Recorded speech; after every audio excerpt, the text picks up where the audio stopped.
রাতে ৩টি কাজ করলে জিনেরা ক্ষতি করবে আপনাকে। যদি আপনি এই ৩টি কাজ করেন, অবশ্যই আমাদের আশেপাশে কিছু অদৃশ্য জিন জাতি আছে যাদেরকে আমরা দেখতে পারি না।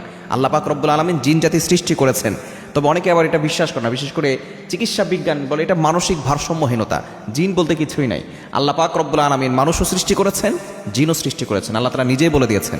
আল্লাহ তাআলা পবিত্র কোরআন কারীমের ভিতরে মানুষের নামের একটা সূরা দিয়েছেন সূরাতুন নাস, আবার জিনদের ব্যাপারে একটা সূরা দিয়েছেন সূরাতুল জিন।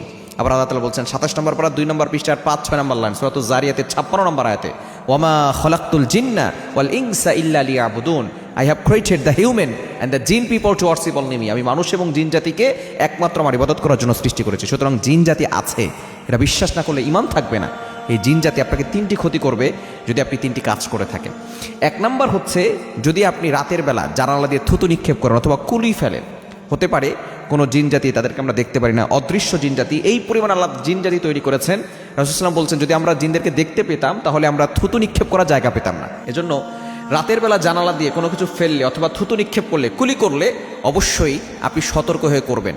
সেদিকে কুলি করাটা না করাটাই বেটার হবে, এবং সেখানে থুতু ফেলা, ময়লা ফেলা এটা না করাটাই বেটার হবে। কেননা হতে পারে কোনো জিন সেখানে থাকতে পারে, আর আপনি তার উপরে ফেললে সে আপনাকে আসর করতে পারে এবং আপনাকে ক্ষতি করতে পারে। যারাই দেখবেন যে জিনের আসরে, জিনের দ্বারা আকৃষ্ট হয়েছে, হয়তো রাস্তা দিয়ে হেঁটে গেছে, তার গায়ের উপরে থুতু নিক্ষেপ করেছে অথবা কোনো কিছু ফেলে দিয়েছে, এই কারণে জিন তার উপরে রাগ হয়ে তার উপরে অ্যাটাক করেছে। এজন্য অবশ্যই রাতের বেলা জানালা দিয়ে অবশ্যই সতর্ক হয়ে কাজ করতে হবে। আপনি জানালা দিয়ে কোনো কিছু ফেলবেন না, থুতু ফেলবেন না, আপনি কুলি করা ফেলবেন না, ময়লা ফেলবেন না। এটা আপনি জমিয়ে রাখেন, আলাদা করে এক জায়গায় রাখেন, এরপর আপনি নির্দিষ্ট জায়গায় আপনি রেখে দেন। এটা পরিষ্কার পরিচ্ছন্নতাও হবে এবং এটা রাসূল সাল্লাল্লাহু আলাইহি ওয়াসাল্লামের সুন্নাহও মানা হবে।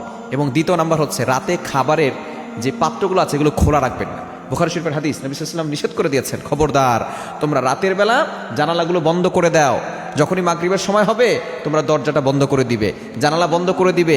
খাবার খোলামেলা রাখবে না, কারণ খাবারের ভিতরে বদনজর পড়তে পারে। খাবারের ভিতরে হয়তো কোনো বিচ্ছু অথবা কোনো প্রাণী সেখানে মুখ দিতে পারে, অথবা কোনো জিন জাতি বদনজর দিতে পারে। যদি খাবারের ভিতরে বদনজর আসে, ওই খাবার যদি আপনি খান, আপনার পেটে সমস্যা হতে পারে, আপনার বিভিন্ন ধরনের বদ আসর পড়তে পারে। এজন্য অবশ্যই খাবারের যে পাত্রগুলো আছে সেগুলো অবশ্যই ঢেকে রাখার চেষ্টা করবেন। এবং ৩ নাম্বার হচ্ছে মোস্ট ইম্পর্টেন্ট, সেটা হচ্ছে শরীর বন্ধ করে না ঘুমানো।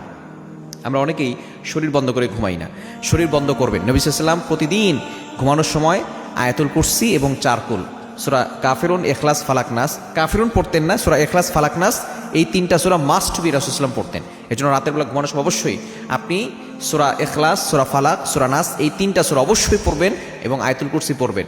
পরে বুকে ফু দিবেন আর হাতে ফু দিয়ে পুরো শরীরে হাত বুলিয়ে দিলে আপনার শরীর বন্ধ থাকবে। দুনিয়ার কোনো শক্তি আপনাকে ক্ষতি করতে পারবে না।